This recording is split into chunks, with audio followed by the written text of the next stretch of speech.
États qui étaient très ouverts sur ces discussions et d'autres qui l'étaient beaucoup moins. Donc on a eu une manière de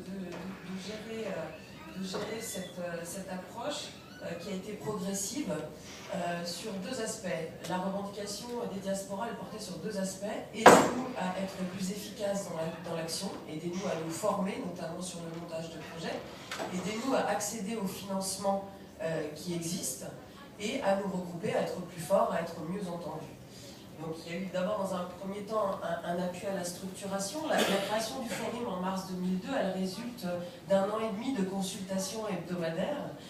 Certains qui sont ici y participaient, comme moi, comme d'autres représentants du gouvernement français, pour écouter ce que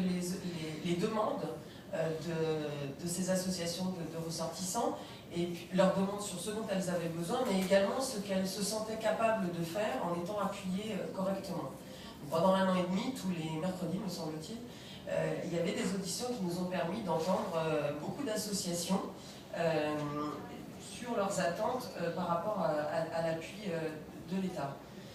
Le choix qui a été fait par cette dynamique de migrants, c'est de ne pas avancer par diaspora, comme c'est souvent le cas, et comme elles le font en parallèle d'ailleurs pour ce qui concerne la France, mais d'être dans cette logique qui est celle du forum, d'être en intercontinental, d'être en pluri-origine à la base, ce qui a beaucoup d'avantages, ce qui est un modèle séduisant, qui nous a séduit nous à l'époque, puisqu'on s'est dit qu'ils avaient sans doute des revendications en commun, malgré leur spécificité, et que le fait de se rassembler pouvait effectivement être une force. C'est aussi une difficulté majeure pour l'organisation, il ne faut pas se le cacher, puisque plus on est divers, plus on a de mal à établir un consensus et plus on doit donc se concerter et discuter. La deuxième dimension, c'était celle de l'appui aux projets de terrain eux-mêmes, de la création de dispositifs dédiés, puisque les organisations de la diaspora faisaient remonter le fait qu'elles avaient théoriquement, et c'est ce que disait Bonaventure tout à l'heure, elles avaient théoriquement accès à tous les dispositifs, puisqu'il n'y a pas de statut juridique particulier pour les organisations de migrants en France. Elles sont ni pour les ONG d'ailleurs, elles sont des associations dites de loi 1900. Donc il y a, en théorie, sur le papier, il n'y a aucune différence. En réalité, ce dont je faisais part tout à l'heure est évidemment un problème, puisqu'on demande d'abord une préexistence juridique d'un certain nombre d'années, on demande un certain nombre de sécurités comptables, financières, de gestion technique,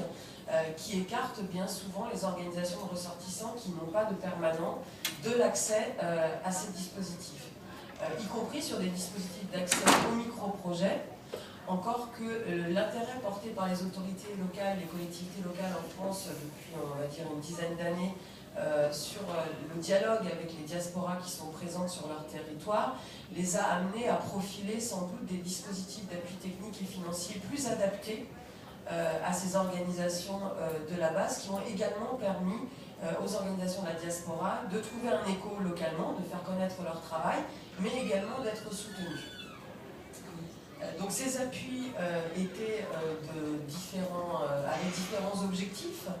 On avait tout ce qui était appui au développement local, donc qui concernait des projets de développement local souvent portés par des organisations, donc des associations de ressortissants, qui en partenariat avec les collectivités locales du pays d'origine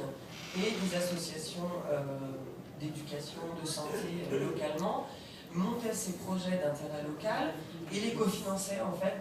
grâce aux cotisations des membres des associations en France. Il y avait également, en théorie, un appui à l'investissement productif de ces migrants, c'est-à-dire comment appuyer ces migrants de manière individuelle qui souhaitaient créer des entreprises et de l'emploi dans leur pays d'origine en étant accompagnés techniquement et financièrement pour pouvoir les créer dans de bonnes conditions. Et également un appui, là aussi je crois largement théorique, à la mobilisation des compétences qualifiées au sein des diasporas, puisqu'on sait qu'il y a divers recensements. Je vois Pape Thiam dans la salle, l'État sénégalais a mis en place effectivement, mais pas uniquement lui, des outils de recensement de cette diaspora qualifiée par thématique, par compétence dans le monde, celle qui existe, celle qui est mobile mobilisable, et encore mieux celle qui est désireuse d'être mobilisée. Néanmoins, on a quand même globalement un problème sur le fait que la mobilisation de ces compétences est souvent considérée comme sous l'angle du retour, c'est-à-dire du retour de la personne elle-même en même temps que ses compétences dans son pays d'origine, ce qui n'est pas toujours le souhait des personnes concernées, et ce qui